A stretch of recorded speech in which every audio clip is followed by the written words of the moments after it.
The Vampire, the Handler, and Me by Eileen Sheehan. Copyright 2015 Eileen Sheehan. Portions of this story may prove too graphic, sexually explicit, or violent for sensitive readers. This novel is intended for adult readers. Chapter 1. The clock struck midnight. Finally. Time dragged far more tortuously than I could have ever imagined. I have no idea what possessed me to attend a New Year's party stag. Adding to the emptiness of no one to kiss when the television showed the ball dropping in Times Square as the clock struck midnight, was the sting of not knowing a soul in the room. I felt completely out of place. My promise to myself to do something new on New Year's Eve never failed me, until now. This party crowd was a cliquish and unfriendly lot. I didn't belong here. I should never have come. I'm not bad-looking.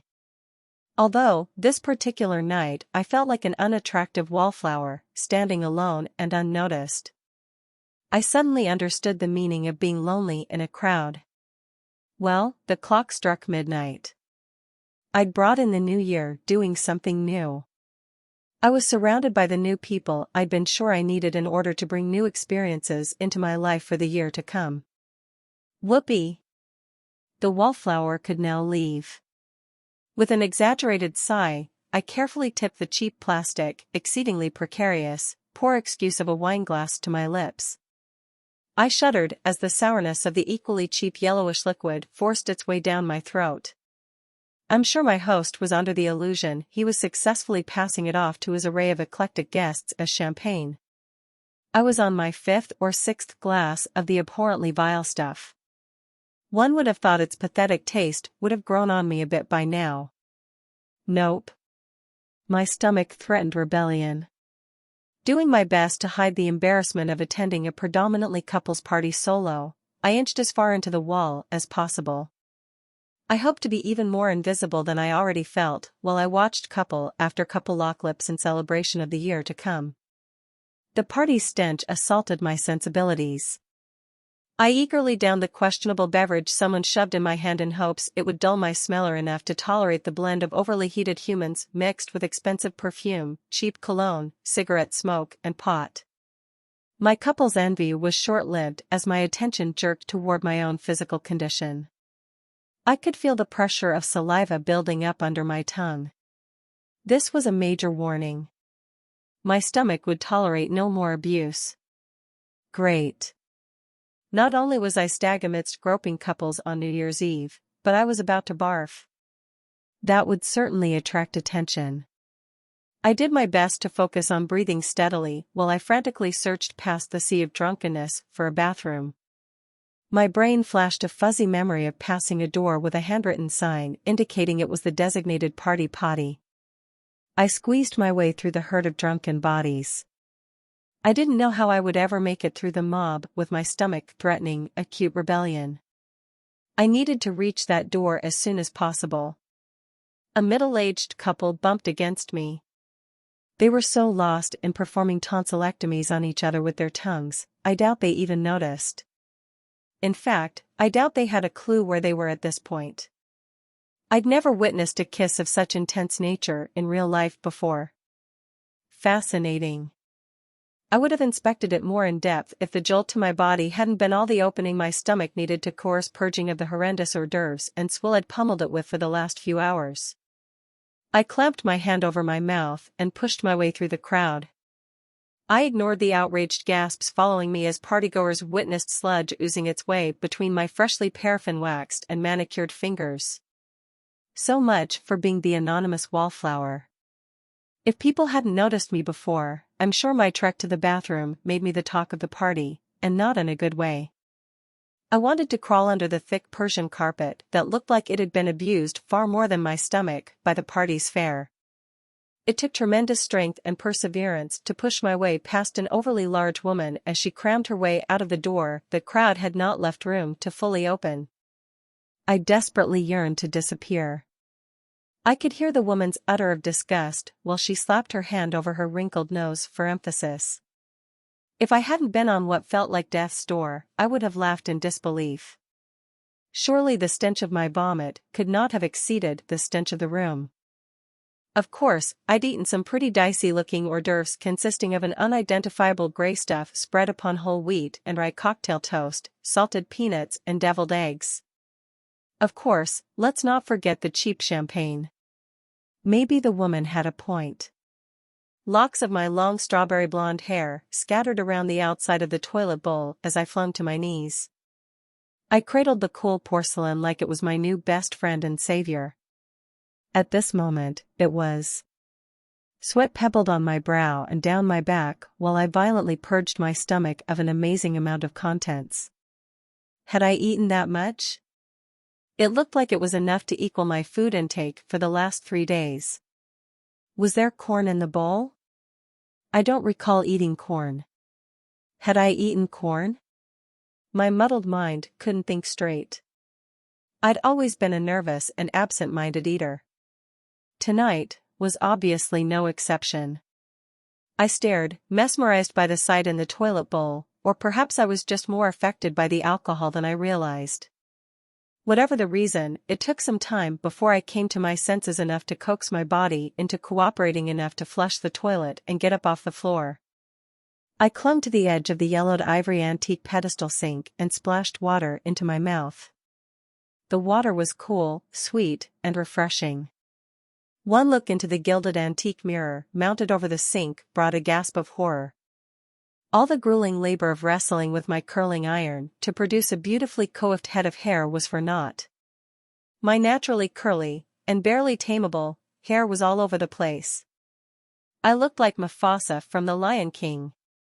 My mascara smeared down my cheeks from the tears caused by heaving up what felt like my entire insides. I was a sight. Grateful that I thought to tuck a small comb, an eyeliner pencil, and a tube of lipstick in my evening bag, I did my best to rectify my appearance. I was almost satisfied when yet another horror met my eyes. All I could do was stare dumbly at pert and perky nipples that stared right back at me. My cocktail dress was of flimsy teal and cream-colored satin with an incredibly poor excuse of a built-in bra. Had I looked like this all night? I should have known it was a bad choice in dresses. My sister, who enjoyed antagonizing me, gave it to me. I'm sure she had a good laugh when I accepted it like some idiot. The tags were still on it when she presented it to me, which showed she had the smarts enough to know not to wear it herself. I should have thought twice about wearing anything gifted to me by her. I should have immediately passed it on to the local charity thrift store. I'm a bit superstitious about making sure I wear new things and do new things when bringing in the new year. It was the only new dress in my closet. Since the invite to the party was so last minute and I had no time to go shopping, I'd ignored the voice in the recesses of my head shouting, "Don't do it." To add insult to injury, tiny bits of vomit clung to the side of my left breast. There was no way of removing it without wetting down the fabric. I was sure such an act would only accentuate my highly visible nipples even more. Of course, it would. Oh, happy freaking New Year. It wasn't off to a very good start. I sucked air into my lungs, only then realizing I'd forgotten to breathe. Grabbing a paper towel, I wetted and carefully wiped at the vomit. As expected, the flimsy, dry clean only wetted fabric left nothing to the imagination. I might as well have stripped the dress completely off for all the covering it provided. I was mortified. With such a large party and only one bathroom to accommodate both genders, it wasn't long before fists pounded, impatiently, on the door. I frantically searched the cupboards in hopes of finding a hairdryer to dry my cursed dress or, at least, warm my nipples enough to stop them from dramatically beaming at the world. No such luck. Bang! Bang! Bang! The door reverberated from the impact of a drunken fist. I wondered if the offender on the other side realized how heavy-fisted he was. I was sure it was a male by the sheer impact of the pounding. I knew a few women could pound like that. The door shuddered precariously with each impact of fist to wood. There was nothing to do but accept the fact I had to relinquish the bathroom before the door splintered into pieces. I ran my fingers through my ridiculous-looking hair and smoothed my wild curls as best I could. There was no help for it. At least my face looked halfway decent again. I squared my shoulders and then thought better of it since it only served to jut my nipples toward the world even more. Instead, I shrugged my shoulders forward and squeezed my way through the door and out into the crowd.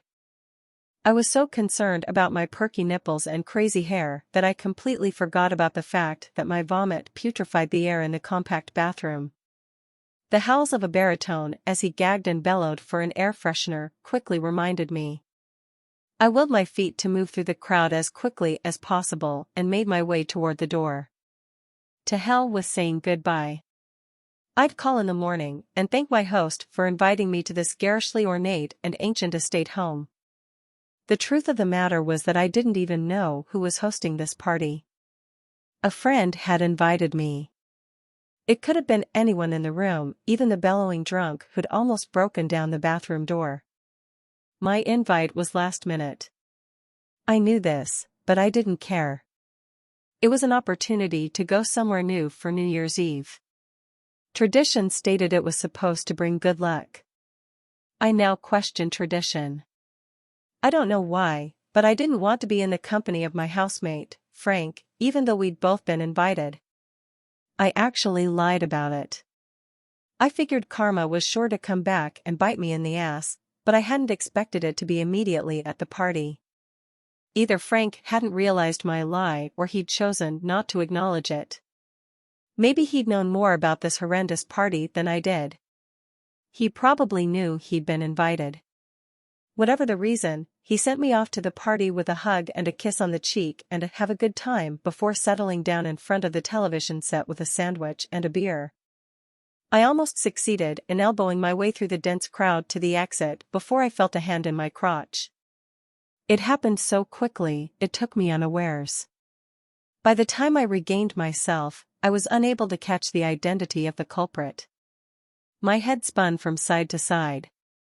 I couldn't tell if the brazen act had been performed by a man or a woman. Well, I guess I couldn't blame whomever. After all, it seemed the theme of the party. The fact that I understood the inability of a drunk to resist such a temptation did little to reduce my humiliation. I lowered my head and forged my way through the remainder of the crowd to the safety of the abandoned parking area. My cup runneth over with emotions flying about in all directions. Part of me was outraged and felt violated, while the other part was understanding and forgiving. I immediately forgot my dilemma when the crisp January night slapped my inebriated but sober. With the faint sounds of celebration behind me, I shivered my way to my car and crawled in behind the steering wheel. It was then I remembered I needed gas. Just great. I turned the ignition and listened to my engine groan as it shimmied and shook for an easy 30 seconds before settling down to run like a normal engine should. This was a regular occurrence in the bitter cold with my old, almost worn-out Mazda. I often joked it belonged in the South, where it was warm year-round. Under any other circumstance I would have been a little embarrassed about my car's winter startup routine, but there was absolutely no one at this party I cared the least bit about impressing. I focused my attention on my empty gas tank instead.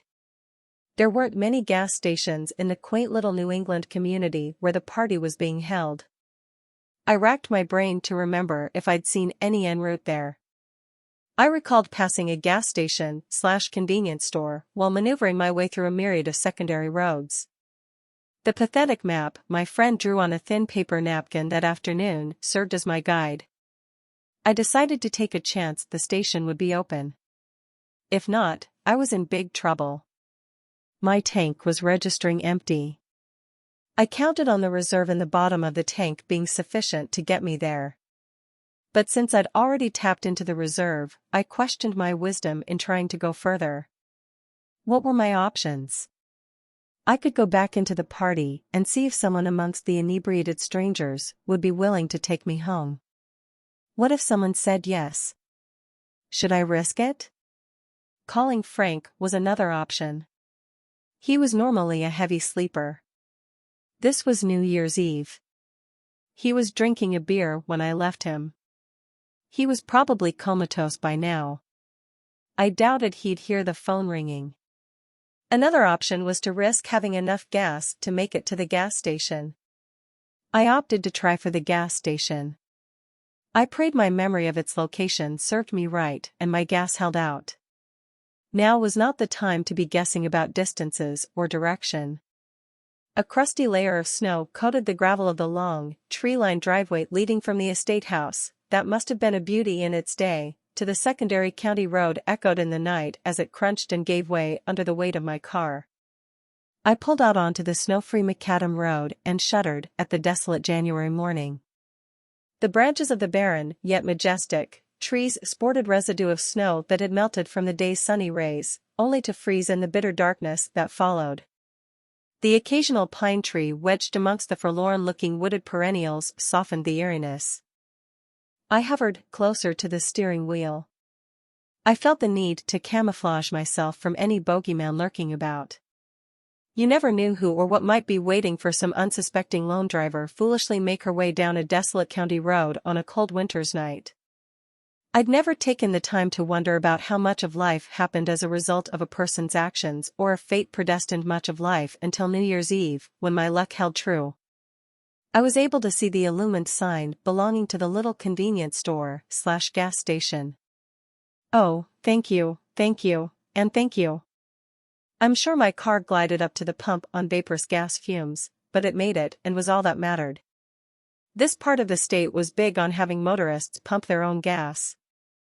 I didn't even wait to see if it offered full service. I hitched my collar up around my neck, secured my hat, and adjusted my gloves as far up under my sleeves as they would go before I hopped out of the car. I searched the face of the pump for a place to swipe my credit card. No such luck. I had to schlep inside to pay the attendant when I finished pumping. After emitting a long groan, I reminded myself it could have been worse. I wasn't forced to go into the heat of the store to pay first and then have to stand in the freezing cold to pump. At least this way I could hop into my car right after I paid and would not have to suffer such an exaggerated temperature drop as I would have, had I been in the heat of the store first. I always kept my car just warm enough to keep the chill away, but never actually hot. I hated the onslaught of cold when I left it. This kept the temperature transition minimal. New Year's Eve superstitions, to which I was no stranger, must have been running rampant. I found myself standing in a long line at the cash register waiting for those ahead of me to buy scratch-off tickets. There was a cut-off time for the lotto, something I never played. The fact that they were allowing customers to buy only scratch-off tickets and not the lottery numbers didn't seem to matter. Apparently, the fact that it was New Year's Eve made it an especially auspicious time to gamble no matter the game. I stood in line long enough to be infected by the fever that consumed the inhabitants in the checkout line of the immaculate, well-stocked little store. When it was my turn to step up to the cash register, I couldn't resist the temptation of purchasing at least one scratch-off ticket. Maybe I'd have beginners as well as New Year's Eve luck. After taking my money, which included the payment for the gas, the heavy-set and exceedingly homely girl behind the counter robotically pulled my ticket off a rather large roll and unceremoniously shoved it toward me. She dismissed my presence completely and looked arrogantly over my shoulder to indicate her desire for the next customer in line to step forward. Normally I would have made a point of her rudeness, but my night had been so hellish, a little rudeness was the least of my troubles. In fact, it actually seemed to fit right into the theme of the evening. I'd always loved the thrill of gambling. I could easily understand why some people found it addictive, which was why I'd never allowed myself to play the lottery. I had a hard enough time staying away from Atlantic City and its money-gulping slot machines. My only saving grace was the fact Atlantic City was a 3-hour drive and not just around the corner. I promised myself this would be the first and last time I purchased a lottery ticket of any kind. The last thing I needed was to get addicted to handing dollar bills over to lottery sellers every time I bought gas or groceries. I stepped to the far end of the counter so I wouldn't be between Miss Congeniality behind the counter and the next poor frozen soul standing in line behind me. Savoring the suspense, I carefully scratched at the silver on the ticket. I knew there was a way to just scratch off the bottom of the ticket to discover if you were a winner or not, but that deflated the thrill. I was so engrossed in the moment it took a little time for me to realize someone was standing behind the counter opposite me. It wasn't Miss Congeniality. In fact, it wasn't a girl at all.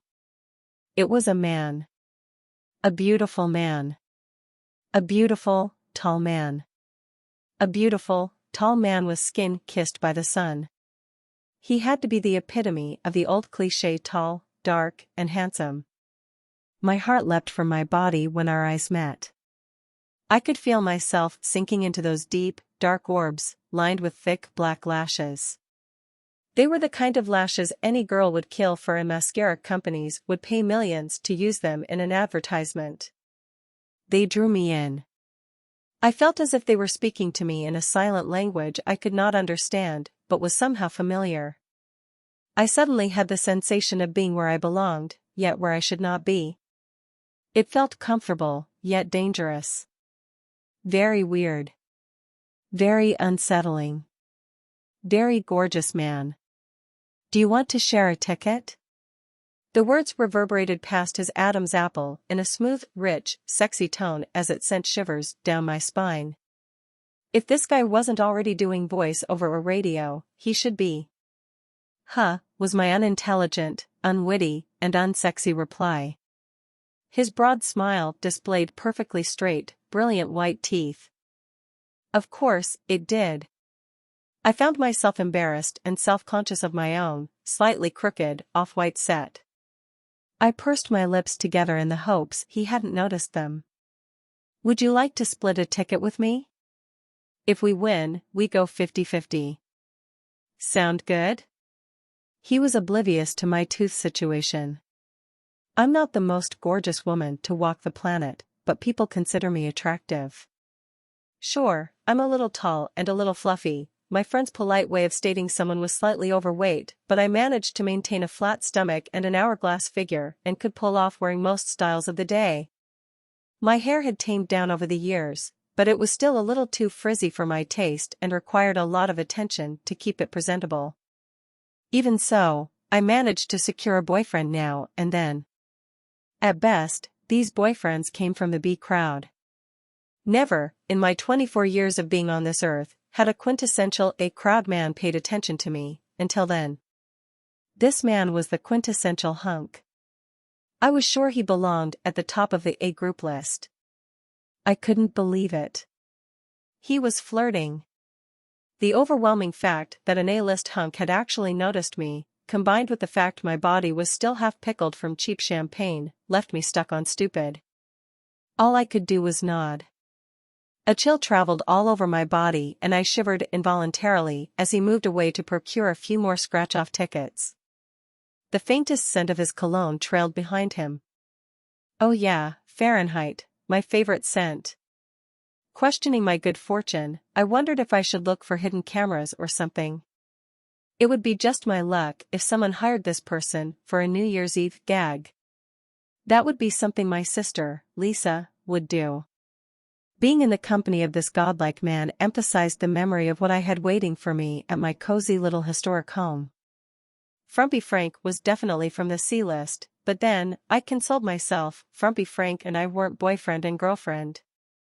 We were simply housemates and good friends. Not that we hadn't thought about it. We'd even gone as far as making out. He'd wanted to go all the way, or at least do a tad exploring, but I just couldn't go that route. First and foremost, I wasn't attracted to Frank. Sure, he was a nice guy and all, but his plain and forgettable looks did nothing for me in a way a man should attract a woman. His mannerisms were nothing to brag about either. Don Juan, he wasn't. On a scale of 1 to 10, my attraction for him was a 2, maybe 2.5. My sleeping with him would have been out of sheer desperation and loneliness. Most importantly, I was still a virgin. I know being a virgin at my age and in today's times isn't the norm. Nevertheless, I was, and I had no intention of giving it up to a guy I had only a slight attraction for, which was pretty much every guy I'd dated so far. Frank fit right into that category. We managed to remain friends in the end. When he needed a place to stay, I was happy to rent him a room in the little historic cottage I'd inherited. I enjoyed the company and the extra money his rent provided. The arrangement worked out great. I was certain that my tall, dark, and succulent hunk was a setup. Hell, New Year's Eve gag or not, I intended on enjoying every second of it. After all, it wasn't every day I was paid attention to by a man such as this. I watched as he sauntered back to me with his beautiful fist loaded with scratch-off tickets. I did not know what game you liked to play, so I have one of each. Okay, he asked smoothly. It was then I noticed the slight trace of accent and realized he was foreign. My eyes finally looked past my hormones to see him for the first time. He was lightly bronzed, like the rich tan you'd find on someone in Florida who never seemed to leave the sun. He had immaculate and stylishly cut thick, pitch-black hair that etched itself over the top of his ears and barely grazed his collar. Although his shoulders were suitably broad, he looked to be medium-boned. He had to be at least 6'2". The faint accent when he spoke hinted of island heritage, but I couldn't even begin to fathom what island. He leaned over the counter so we could both look at the scratch-off tickets he'd spread out. I hadn't a clue what the names of those scratch-offs were. Who cared? With him so close to me, I was lucky to be able to breathe, let alone look at a stupid scratch-off ticket. My entire body quivered in the most delightful sort of way. The sensation was glorious. It wasn't just that he was gorgeous and smelled great. It was something more. He felt powerful, different. That's the only way to describe it. I don't believe it was his accent, height, or build that gave him this sense. He was an imposing figure, true, but it was something more. Something I just couldn't seem to put my finger on. I closed my eyes and tried to concentrate, but nothing came. It figures. My stupid ability never works when I want it to. I was born with a type of psychic ability my friends called a gift. They were forever grinding at me to get help honing and developing it. I, on the other hand, found it to be a disturbing annoyance. I certainly didn't look at it as a gift, and I tried my best to ignore it as much as possible. Because I hadn't done much to develop my ability, it just happened when it happened. It seemed the only time I got useful information was when an unpleasant occurrence was imminent. Good stuff never stood out. Heaven forbid if I'd have been able to pick lotto numbers or something wonderful like that. I was the only one out of 3 children who was born with the gift. In fact, to my knowledge, I was the only person in my family lineage with it. Now that I think about it, it's a strange thing since the consensus is you inherit abilities. For some time, I contemplated the idea that my parents adopted me. It felt like it was a strong possibility. After studying my looks against that of my siblings and parents, I determined that I looked too much like them, so I abandoned the theory. Where my psychic ability came from remained a mystery. He leaned so close to me that I could feel the heat of his breath against my cheek. A faint scent of a mixture of cloves, cinnamon, and... what was that? Ginger, perhaps? Circulated the air. I would have thought the scent of spiced breath mixed with Fahrenheit body would be offensive. It was just the opposite. I found it to be heady. My name is Nevi Sharp, he said with a deep, sultry accent. May I ask with whom I have the pleasure of sharing scratch-off tickets? I wanted to answer him, but I was still stuck on stupid. I opened my mouth to speak and absolutely nothing came out. How embarrassing. How ridiculous. How mortifying. He was just a man, after all. What was my issue? I just couldn't move past the sense of magnificence that permeated the air around him. It was both electrifying and nerve-wracking. "You have a phone call," blurted the bland voice of Miss Congeniality as she approached my newly discovered godman with a cordless phone. "Please excuse me," he murmured in my direction as he snapped the phone from the clerk's hand, obviously unhappy to be disturbed. "Lizzie." "Lizzie Ewing," I forced past my lips as he stood up. "My name's Lizzie Ewing." I could feel flames consume my cheeks when I realized how desperate my voice must have sounded. He studied me with dancing eyes, momentarily forgetting his annoyance about the phone call. "Nice to meet you, Lizzie Ewing," he said, warmly. "Please excuse me." With that, he lifted the phone unceremoniously to his ear and disappeared through a doorway behind the counter. I assumed it led to his office. At the faint sound of another door shutting behind that door, I felt I assumed right. The clerk shuffled through the array of lotto tickets spread out on the counter in front of me with a notable smirk on her broad, acne-infested face before looking up at me.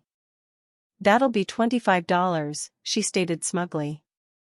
I stood there looking at her for a brief moment while it registered with me. I was getting stuck with the entire bill of my not-so-private scratch-off tryst. Had I just been a victim of some sort of scheme to sell scratch-off tickets? Did someone plant this hot guy to seduce unsuspecting women into falling for the "let's share a ticket" scenario? Did they have a woman planted for the men as well? I looked around, but saw no one. Surely, Miss Congeniality would never qualify for such a task, even if she could have cleaned up enough for it. Not with her attitude. Oh yeah, this new year was starting just great. I was tempted to tell her about my little arrangement with the man who I assumed was her boss to see her response, or possibly just settle for slapping the smirk off her incredibly homely face, but thought better of both ideas. I unceremoniously reached into my wallet and produced the money her outstretched hand so blatantly demanded. As I slapped 2 10s and 5 ones into her palm, I couldn't help emitting a soft note of indignation when she grabbed them briskly and walked away without so much as a thank you. After sneaking, or at least I thought I was sneaking, a fleeting look in the direction my godman had gone, I slipped the scratch-off tickets I'd been forced to purchase into my purse. Securing my coat, gloves, and hat against the bitter cold that awaited, I hurried out to my car. I'd been inside the convenience store just long enough for the little bit of heat that managed to build up in my car while getting there to dissipate. It was freezing. My breath billowed like smoke from a smokestack. I held my breath while I turned the key in the ignition of my pitifully worn-out Mazda.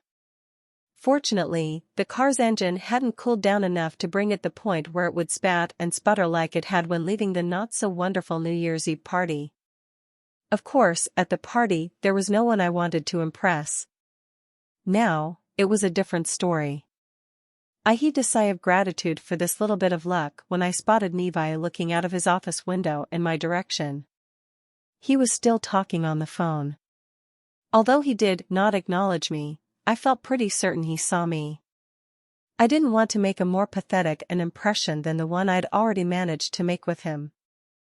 After an uneventful 30-minute ride back to my little cottage on the lake, I dropped my keys into the basket on the top of the hall table near my back door. I smiled as I listened to Frank's snores rumble through the dimly lit interior. His snoring was one of the reasons he'd had such a difficult time rooming with people. It drove them crazy. Not me. I actually found the rumblings of a good snore soothing. They acted like a sound machine to sleep by. I scooted to my bathroom and checked my hair for bits of vomit. It looked relatively clean, so I decided it was safe to just brush my teeth, scrub my face, and pull on my slightly worn, yet still cuddly, pink flannel nightgown.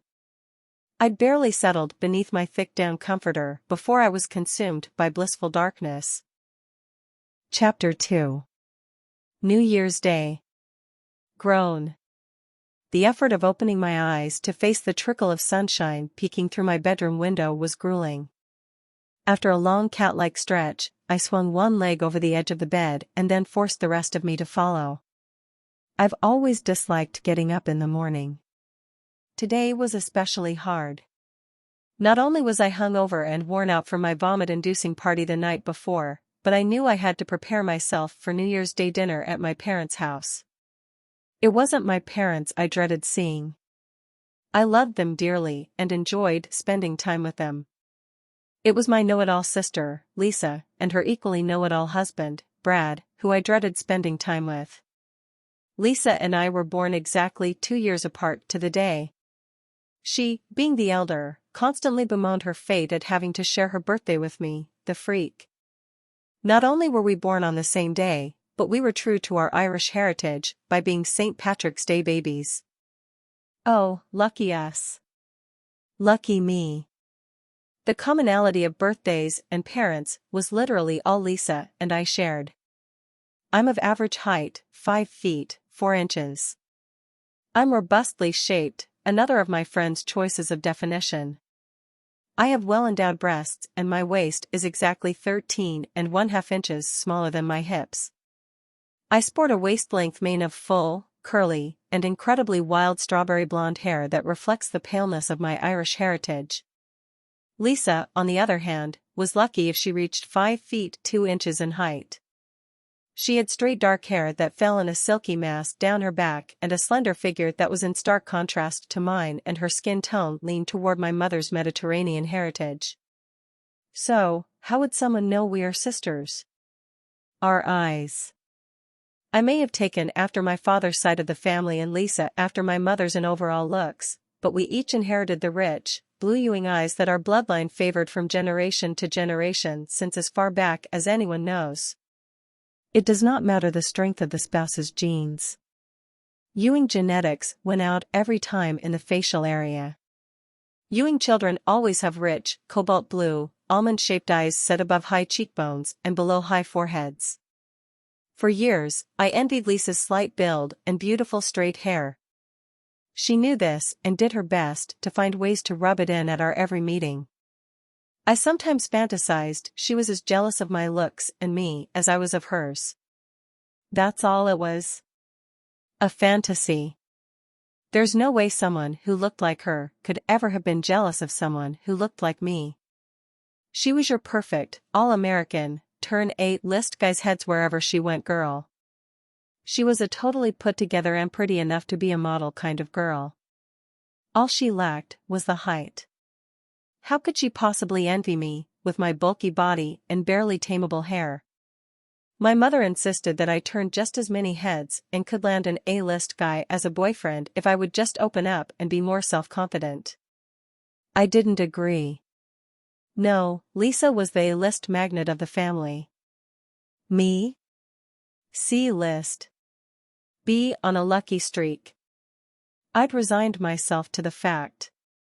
Lisa may not have been jealous of me, but she certainly resented me. This I'm convinced to be true. Although, for the life of me, I couldn't tell you what her reason was. It ran deeper than having to share a birthday with me. Sometimes people just don't need a reason to feel the way they feel. They just feel it. My brother, Greg, is another story. We simply adore each other. He is the eldest of the siblings. He's a whopping 32 and resembles Lisa more than he resembles me. This was something my dear sister loved to gloat about. Greg did a few tours of duty in the Marines, which messed him up just a tad. For the most part, he's a good guy. I have him placed on such a high pedestal that I can only imagine his pain should he ever fall off. Unfortunately, he's in California and not here. No Greg to buffer things at the dinner table today. Bummer. I looked at the clock. 10 o'clock already? Mom and Dad lived in Scarsdale. It wasn't far as the crow flies, but there was no accounting for the holiday traffic. I've always tried to give myself plenty of time to sit on the highway for a cumulative of 20 minutes, or thereabouts, when planning my trip to my parents' house on an average day. Because of the holiday, I would need to allow a little longer to be safe. That meant I needed to be ready to leave in 90 minutes. Dashing to the mirror, I inspected my hair more closely. Was it passable without washing? I pulled a handful of locks to my nose and sniffed. I reeked of vomit, cigarettes, and pot. Not to mention a cumulative of colognes that permeated the putrid air of the party. Nasty. My cheeks reddened as I recalled how closely my newly discovered A-list guy, Levi Sharp, had leaned toward me the night before. Had he smelled me? He must have. Oh, mortification. My parents would have probably been polite enough to overlook the condition of my hair, but certainly not Lisa. I had no desire to provide her with any more ammo against me. I had no choice but to wash it. Washing my hair has never been an easy process. My thick, unruly mane hangs just below my waist. I keep it long in hopes the weight of its length will help tone it down somewhat. Also, people are so enthralled with its length that they tend to forgive its unruliness. Unfortunately, because of this admirable mane, my locks require a special method of lathering and rinsing that is long and tedious. The drying procedure is no simpler. Doubting I'd make it on time, I decided to do the right thing and call my parents to inform them of my anticipated tardiness. When I picked up the receiver to dial them, I heard the beeping notice of a message waiting. I decided to listen to the message first. I dialed the code and hear my mother's voice. They were postponing our dinner hour. Apparently, Lisa and Brad had to make a stop at Brad's parents' house in North Salem before they could go to my parents' house. My parents decided to back dinner up by a few hours to accommodate the dears. I smiled with relief. The fact that no one took into consideration the possibility that changing the dinner time would screw up my schedule never bothered me. I dropped the receiver into its cradle and slipped into the bathroom. A long shower was in order. Several hours later, I was huddled behind the steering wheel of my Mazda and headed toward the interstate. It was freezing outside. My heater squealed as it attempted to pump the little bit of heat I asked of it into the car's cavity. I buried my nose into the furry scarf I'd wrapped around my lower face and neck. I was sure the heater would generate enough heat to allow me to remove the scarf before I reached my parents' house. I had no desire to give Lisa any fuel for her sarcasm. My car's age was enough of a topic without scrutinizing its working condition. As I passed the exit to the county road that would take me to the little convenience store that I'd met Mr. Gorgeous at the night before, I fought the temptation to detour and see if he was there in the light of day and not just a figment of my drunken imagination. If time had allowed, I would have probably done just that. As it was, I would barely make it to my parents' house before they expected us at the dinner table. I could see the table in my mind's eye. It was certain to be set with Mom's favorite linen tablecloth and napkin set. Neatly arranged and strategically spaced would be the family's elaborate 100-year-old Royal Albert china, Waterford goblets, and 25-year-old Rogers gold-plated flatware. All in immaculate condition. Lisa and Brad were just getting out of their car when I pulled up the drive. Great. I'd hoped to slink into the house without the usual criticism that poured forth from Brad's arrogant mouth every time he saw my car. He worked for a large car dealership and was constantly on to me about embarrassing the family with my choice of rides. I didn't have it within me to explain to him that I drove my beat-up old Mazda out of financial necessity and not by choice. That type of a confession would only have led to further criticism about the fact that I'd dropped out of culinary school and ended up working in a small-town diner where I fluctuated between short-order cook and part-time waitress. Under the best of conditions, I would not have been up to the confrontation. After coupling with the party commode the night before, I definitely wasn't. I ignored Brad's smirk as I got out of the car and rushed past him, denying him the opportunity to utter a word. I couldn't help giggling at the shocked look on his face over my swiftness of feet. Nor could I resist a quick peek out the door window to see if he was still standing like a dumb statue without a clue while I removed my coat and hat. He was. Pleased with myself, I bounced into the living room to find my father sitting in his favorite chair with the newspaper spread wide open. Dad just loves to read the newspaper, unlike me, who barely has a clue about world issues. I don't read the paper and I rarely watch the news. I had drama enough in my own life not to want to dwell on the troubles of the world. I figure if it is something I should know about, someone will inform me of it. I received a gentle smile and a cozy pat on the back of my hands as I laid them on top of my father's shoulders and kissed the top of his head. He always smelled as if he'd showered with Irish Spring. Lisa and Brad weren't long to enter. I'm sure their announcement of their arrival was loud enough to alert the neighbors.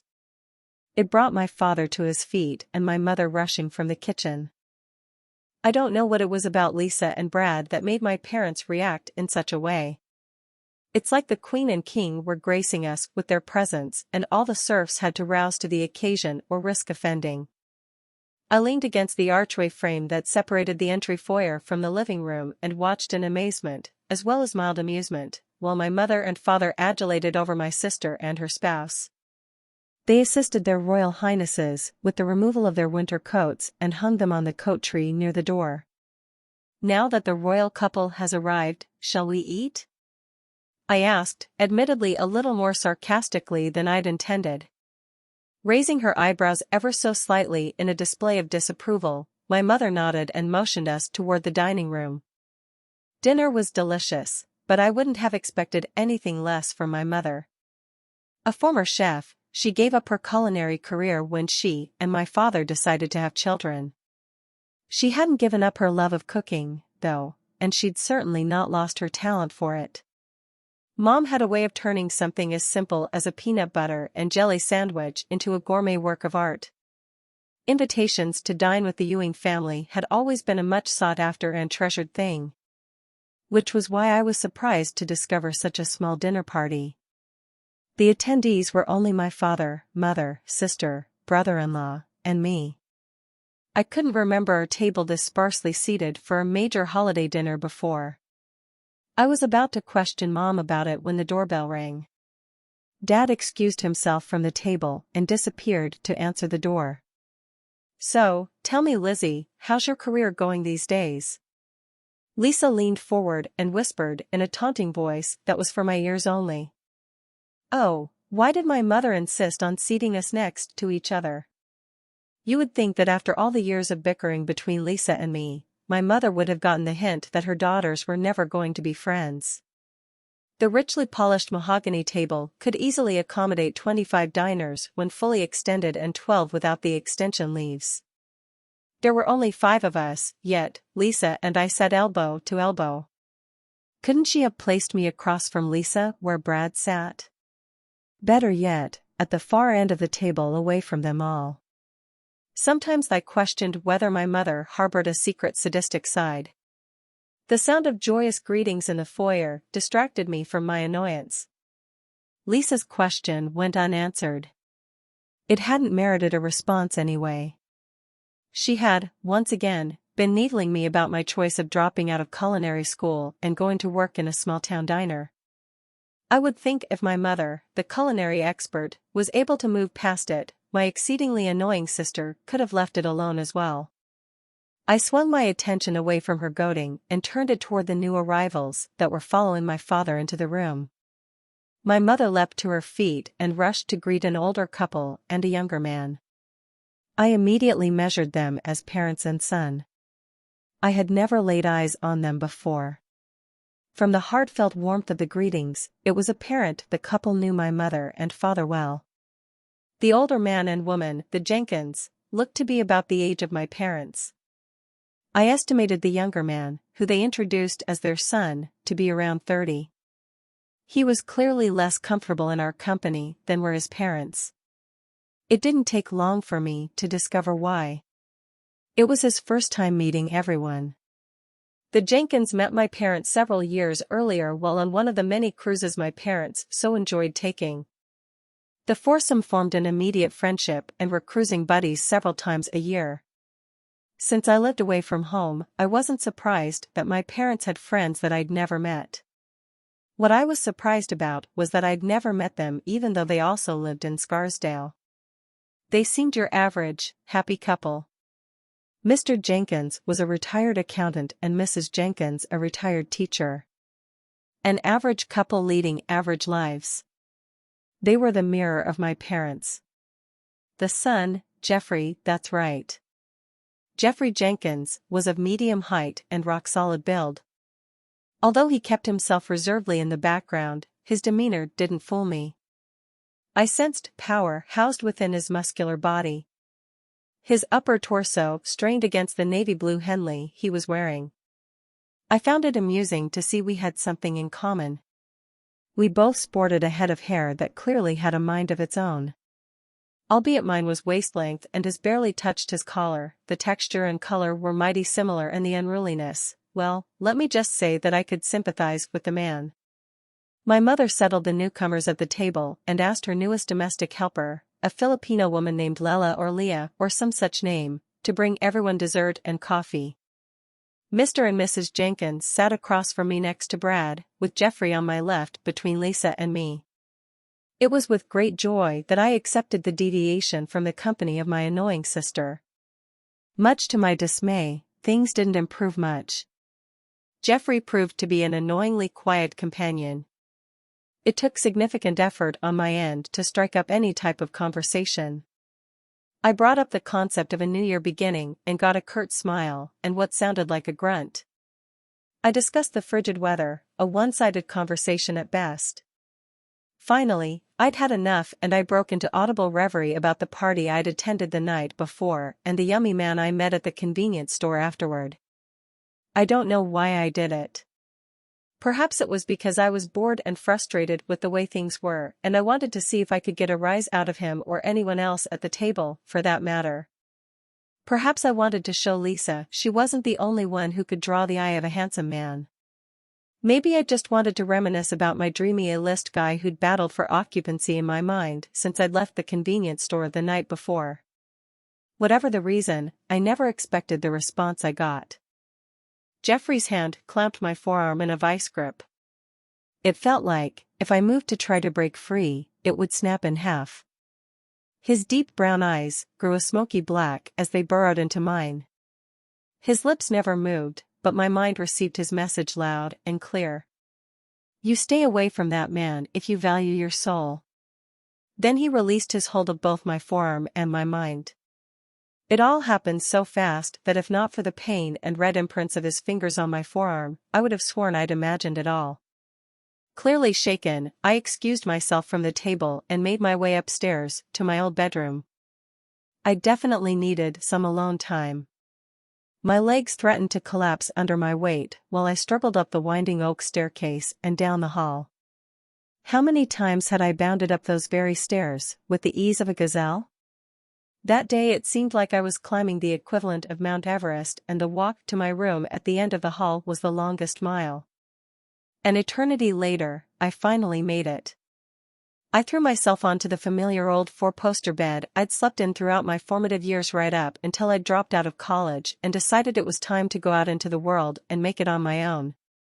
My parents offered to let me take my bedroom furniture with me, but I wanted to prove to myself that I could make it on my own.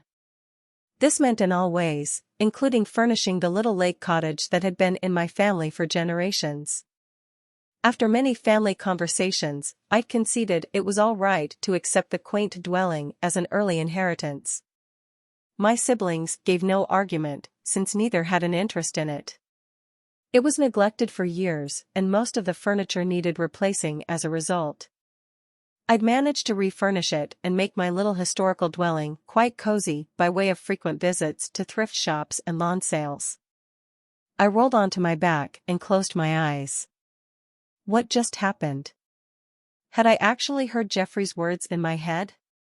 It sounded so real. His lips never moved, I'm certain of it. No one else at the table seemed disturbed by his statement. It wasn't just imaginary thoughts popping up, was it? No, I'd actually heard his voice loud and clear in my head. No one could have convinced me differently. His masculine voice was deep and angry. Was he a ventriloquist? That would explain his lips not moving. What about the fact no one else was the least bit disturbed by his weird, angry, and creepy statement?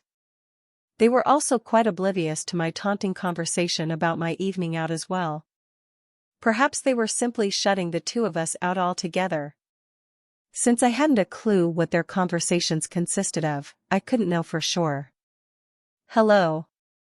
I nearly jumped out of my skin by the unexpected sight of Jeffrey standing in the doorway of my room. "The door wasn't fully closed," he added softly. "What do you want?" I snapped in the most uninviting tone I could muster. His broad frame filled the doorway in an appealing sort of way. "To talk." "We need to talk," he replied as he moved further into the room. "Stop right there," I barked as I leapt from my bed. Handsome or not, he was overstepping the boundaries of propriety by entering my room uninvited. Call me old-fashioned, but it's the way I felt. "I'm not going to hurt you. I just want to talk to you," he coaxed as he inched forward. His actions reminded me of the animal trainer I'd observed at the zoo over the summer as he inched his way into the confidence of a newly arrived lion cub. I was a little too harsh downstairs. "I'd like to explain if I could." "You're in my bedroom," was the only thing my outraged and muddled mind could come up with. He looked around as if seeing his surroundings for the first time. "It's very nice." "You shouldn't be in here," I said, with as much authority as I could muster. "Please, let me talk to you for just a moment and then I'll go." "Please," he persisted.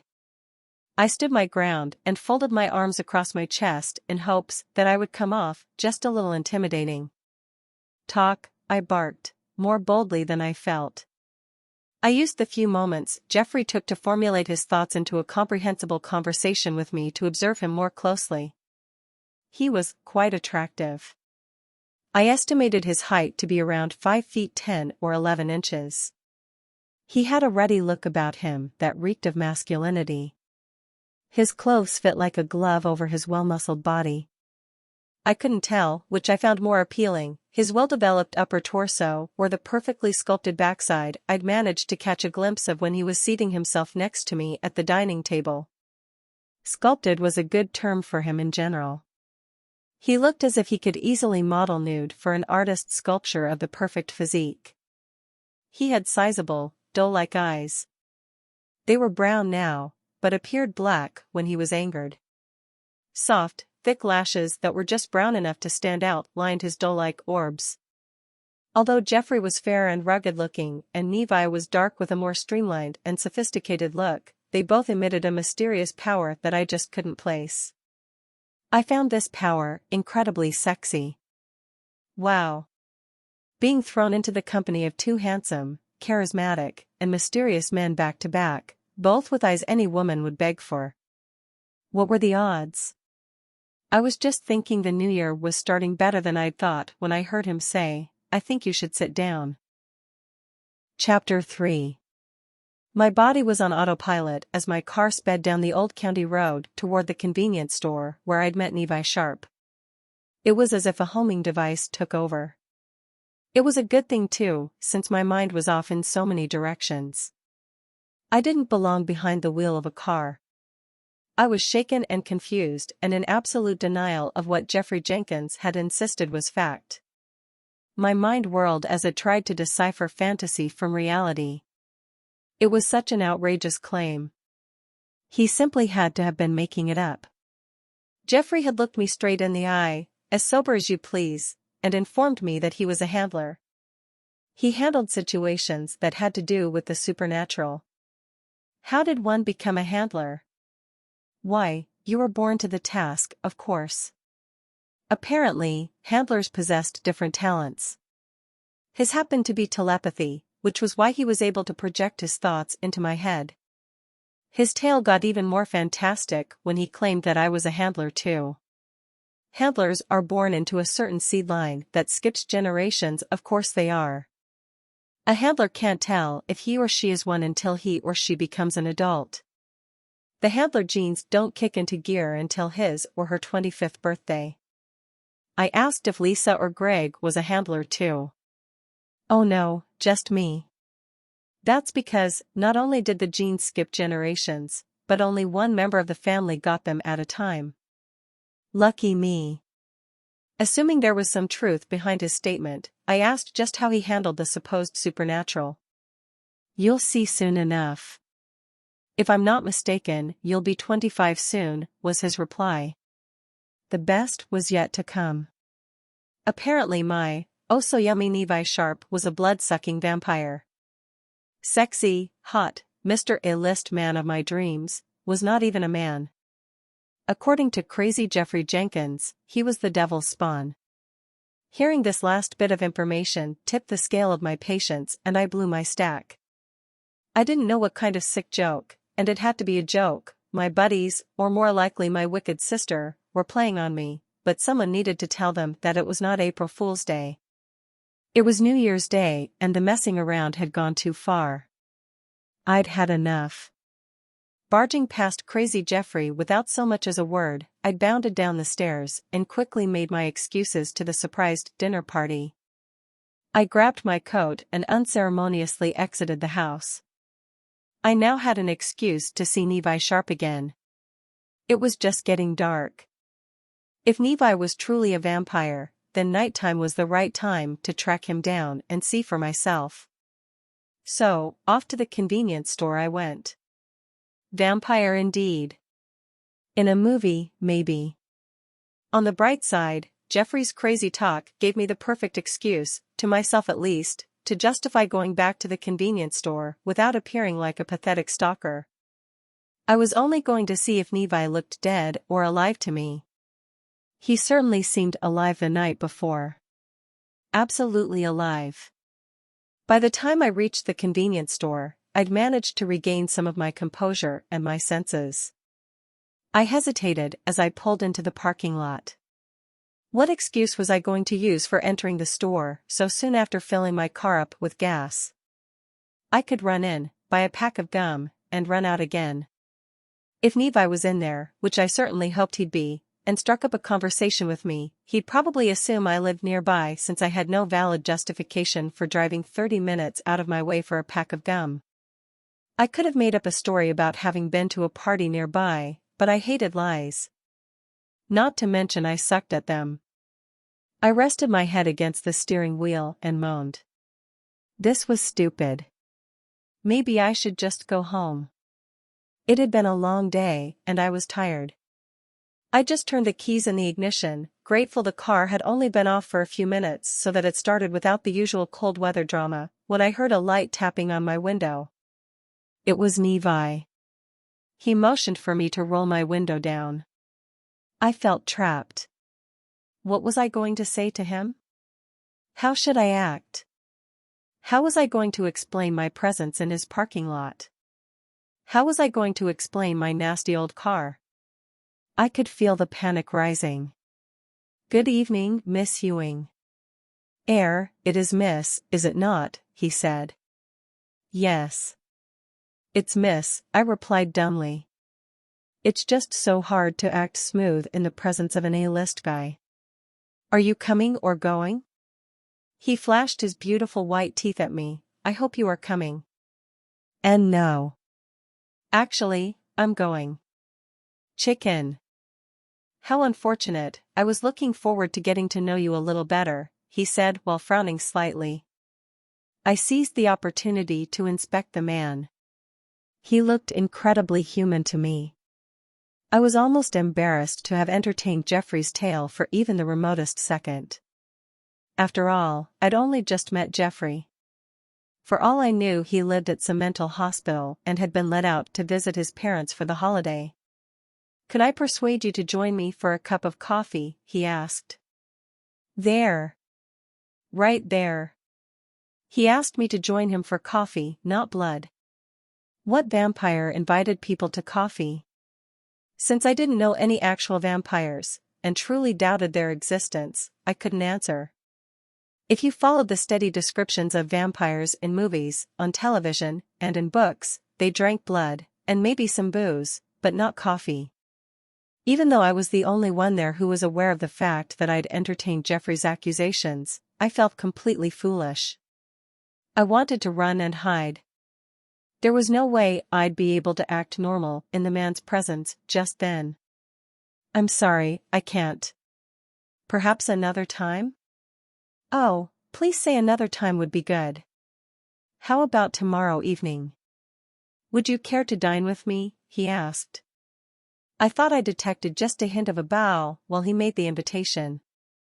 "Thank you, God, thank you, God, thank you, God. I'd like that," I replied, doing my best to contain my excitement. Then it hit me, and the excitement left just as quickly as it came. "Gosh, I forgot I have to work tomorrow until 10. He looked at me for a moment and smiled. "So we'll have a late dinner." "Okay," I replied, not even bothering to tame the enthusiasm in my voice. "Where shall I pick you up?" he asked, with that deep sultry voice that made my heart thump and my toes curl. Oh boy, now I risked exposure as the stalker I was. How could I tell him that I lived an easy 30 minutes away? Any intelligent A-list guy would hear that bit of information and see stalker written all over it. "Could I just meet you someplace?" I asked hesitantly. His brows knit together for a moment before they relaxed again and smiled what appeared to be, I hoped it was, at least, a genuine smile. "That would be fine. There is a wonderful Italian restaurant about 20 minutes north of here, called Costello's. I believe they serve late enough for us to enjoy a fine meal at such an hour. Do you know of it?" I nodded eagerly. Not only did I know of it, but it was ridiculously close to my home. If I played it right, I'd be able to run home to change after work before I met him there. "Very good," he said. "I'll call ahead and reserve a table for, shall we say 10:30? Oh yes, I'd be cutting it very close. I wondered what his stance was on tardiness. "That's fine, thanks. I'll see you tomorrow night, then," I replied as I slowly started backing the car out of the parking space I'd been occupying. He gave my hood a quick tap with his knuckles before sauntering into the store in a happy, casual manner. It appeared we were both looking forward to this dinner. I inspected my face in my rearview mirror. Since when did I appeal to men like him? It would have been absolutely horrendous if this was all a big trick. Oh, please let it be the real thing. Just once, I'd like to be the one getting envious stares because I'm on the arm of a hot guy instead of being the one who stares enviously because I'm not. Work dragged. Fortunately, I'd pulled waitress duty, so my hair didn't smell too much like French fries by the end of the shift. It figured we were busy. My feet were killing me. Oh well, at least I'd managed to get Francine, the other waitress on my shift, to cover for me for the final 30 minutes. That gave me an hour to go home, shower, change, and meet Nevi at Costello's. It was doable. Frank sat on the edge of my bed while I tossed dresses to and fro in search of the right thing to wear. I'd picked out a cute little red dress as soon as I'd gotten home the night before, but when Frank saw it, he vetoed it immediately. He claimed it made me look too available. Well, I was available, painfully so, but I understood where Frank was coming from. We finally settled on a sky blue mohair sweater dress that hugged my body modestly, yet had a hint of sexy mixed in. Not wanting to overdo it, I opted for an attractive multicolored scarf, instead of a necklace, and plain gold ball earrings. My hair hung down my back. I held it away from my face by a thin hairband. There was snow on the ground, but I thought I could get away with wearing the red pumps that matched the red clutch I was carrying. After all, it hadn't snowed for a while and people shoveled the walkways by now.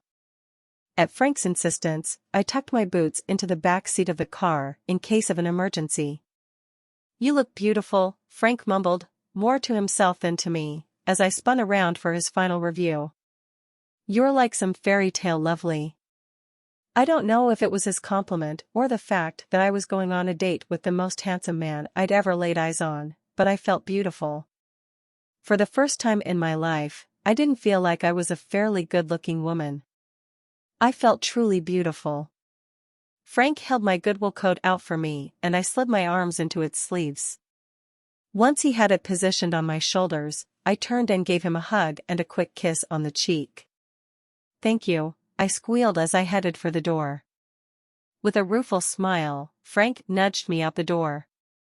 He watched me from the open doorway until I had driven almost out of sight. I heaved a sigh. I was aware that Frank had feelings for me, but he hadn't acted upon them for fear of destroying our relationship. I was grateful for that. Although I thought the world of him and enjoyed his company above most of the other people I knew, I was not in the least attracted to him. Living with a man who you weren't attracted to while he made advances could get messy. It was sad, actually. Frank and I were incredibly compatible on so many levels. This was why I considered him one of my very best friends. I'd often thought it was too bad he wasn't gay.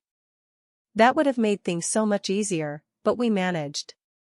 Levi was leaning against a gorgeous, black Jaguar and talking on his cell phone when I pulled into the almost empty parking lot of Costello's Italian restaurant. I looked at my watch. It was exactly 10:30. Good. As I opened my car door, he flipped his phone shut and rushed over to help me out of the car. "You look ravishing, my dear," he said with a throaty whisper. When he saw I left my coat opened, he seized the opportunity to stand back while gently spreading my hands wide over my head so my dress could be more clearly seen. "I definitely approve of your choice of attire. It's elegant, like the woman. Wow, wow, and triple wow." With a line like that, I couldn't even be angry at the fact he checked my outfit out like one might a little girl's. That was some smooth talking. Whether he meant it or not, it certainly worked. Goosebumps ran rampant while my body heated up at the same time. "Shall we go in?" he asked. Levi offered me his arm like a man would in the old black and white movies. I took it, nervously, doing my best to hold back the giggle that so wanted to erupt. It wasn't as if I found anything funny. I was nervous. I tended to giggle when I was nervous. My parents were anything but poor. I grew up exposed to country club living. I was always on the sidelines, the observer, never the observed. I felt like I was living a fairy tale. "You tremble, are you cold?" Levi asked as he guided me into the dimly lit restaurant. "No," I replied meekly. "Nervous?" he asked. I believed honesty would be the best policy. "Yes," I stated boldly. "You have no reason to fear me," he said, smiling. "I will do nothing to harm you." How could I tell him the sheer magnitude of his presence made me quake nervously in my pumps? I thought it was potent from across the counter on New Year's Eve, but it in no way compared to the experience of standing this close to him, to touching him. Now that I was growing accustomed to the fact he was the best-looking man I'd ever had the privilege of spending time with, I was able to note other factors. The powerful energy emanating from him was totally real. It wasn't simply because of my infatuation with his looks. He was literally radiating energy of such a magnitude that a person of less solid footing might actually have been knocked over. I found myself wondering if the same was true about the equally handsome Jeffrey. He emitted a power of his own when we'd met. Was it equal to Levi's? Jeffrey. I couldn't get him off my mind. Why did his insane story trouble me? I dealt with odd people on a daily basis at the diner. There were even a few who were regulars. Albino was positive that an alien lived in the shed in his backyard, and old Gus insisted he was the reincarnation of Abe Lincoln. I believed in aliens. I believed in reincarnation. Yet, I paid them no mind. I did not believe in vampires. I just didn't know why I couldn't shake off Jeffrey's crazy story.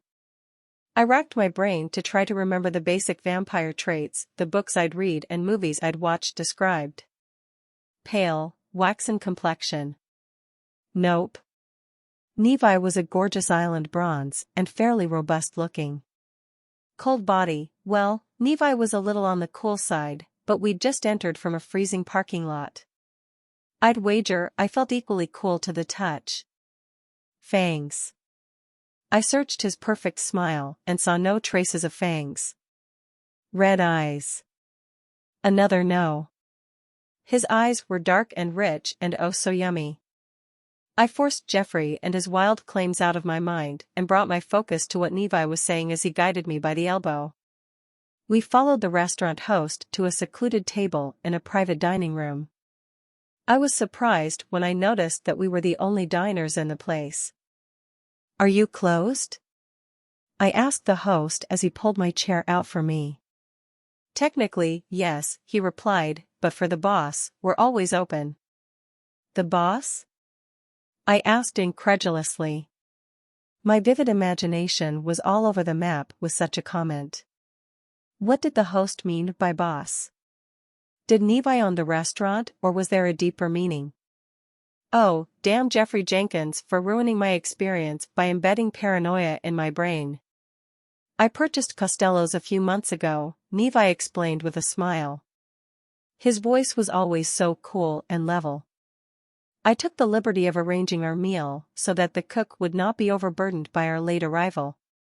"I hope you don't mind." "Yes, it's perfectly fine," I muttered, as my eyes took in the sheer elegance of the room we'd been seated in. "This place is lovely." "Thank you."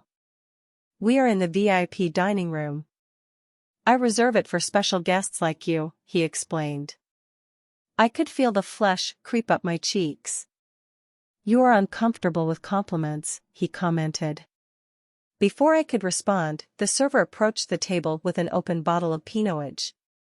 Levi assured me he had already tasted its vintage and I would find it most palatable. He nodded toward me, indicating for the server to pour the wine in my glass.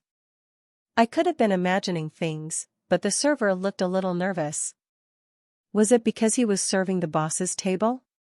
He looked pretty young. Perhaps he was new at the job.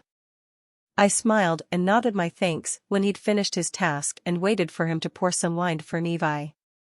Instead, he set the bottle down on the table and retreated to the kitchen. "Aren't you having any wine?" I asked. "It was my intention to join you in a glass of wine," Levi chuckled, "but it seems our server thought not." So, the server was new. I relaxed and smiled. "You have a beautiful smile," my companion said as he poured his own wine. I groaned inwardly. Had I stupidly relaxed to the point I showed my horrible teeth to Mr. Perfect's smile? Actually, my teeth weren't so bad as long as no one put them side by side to Levi's perfect choppers. "Can I ask you something?" Levi asked. Oh boy. It's never good when you're out on a first date and the guy starts the conversation with, "Can I ask you something?" I nodded with more enthusiasm than I felt. "Why do you dislike praise?" he asked softly. I don't dislike it," I stammered. I totally hadn't expected a question like that. Levi leaned forward, rested his elbows on the table, clasped the fingers of both hands together, and rested his chin on them. "It appears to me that you grow quite uncomfortable whenever a compliment comes your way," he said. He straightened back up and sat back from the table. Then he picked up a spoon and began twirling it between his fingers while its end balanced on the deep red clothed table. Am I wrong? Okay, ready or not, here goes. Being uncomfortable, or should I say unaccustomed to compliments, is different from disliking them. I think I've gotten more compliments from you since we met than I have my entire 24 years on this earth. Levi looked dumbfounded. I find this hard to believe, he stated with sincerity. Maybe so, but it's true. I thought about it for a minute and corrected myself, maybe I should be clearer. I don't get compliments from guys like you. I get them from guys who are, not like you.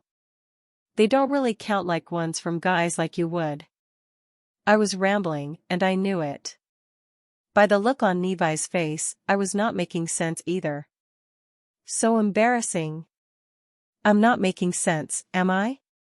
Levi sat in silence and locked eyes with me for what seemed like an interminable length of time. I was getting more and more uncomfortable, but I couldn't pull my gaze away from his deep brown liquid pools that threatened to pull me into their abyss. Fortunately, the server broke whatever it was that was going on when he brought our soup. It was delicious tomato bisque. I could have been imagining it, but Nevi's looked a much deeper red than mine. Grr. Just wait until I get my hands on Jeffrey. If we ever meet again, that is. I can't let his craziness spoil my date. We ate our soup in silence. We stole a glance at each other when we thought the other wasn't looking. I could have been imagining it, or possibly hoping it, but I got the impression my list hunk was actually a little shy. I regretted my remark to Nevi. I'd obviously made him uncomfortable and ruined what I was certain was to be my one and only date with him. I felt miserable. Our main course was squash ravioli in a creamy vodka sauce. I allowed the server to grind some fresh Parmesan cheese on the top of mine. Nevi declined. I dove into my fare, not caring about the fact that I was eating twice as fast and twice as much as he was. I just wanted to finish my meal and have the date over with.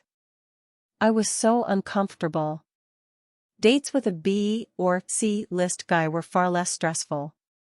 Besides, I'd worked hard that day without a break and I didn't think to nibble on something before I met with Nevi. I was starving. I looked up from my empty plate. Nevi was watching at me while he mindlessly pushed his ravioli around the plate. From what I could see, he barely touched it, if he'd eaten any at all. Now, I was doubly embarrassed. I wiped my mouth as politely as I could and stifled a burp before reaching for my glass of wine and draining it as fast as humanly possible. It was an excellent vintage and quite potent. Relaxation and warmth replaced the embarrassed tension throughout my body. Nevi refilled my glass without asking and then poured some more in his own wine glass. I wondered if he was ever going to speak again. I couldn't believe my stupidity and lack of couth. I should have been able to behave in a far more refined manner than this. I'd had all the right exposure while growing up, country clubs, socials, cruises, and luncheons amongst society's finest. Had I been working in the diner so long that I'd forgotten how to behave like a lady?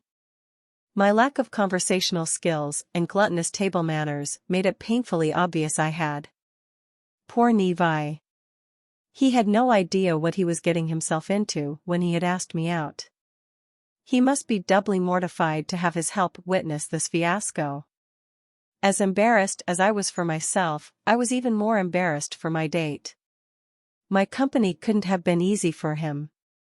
I'd screwed it up so badly that I was sure it was irreparable.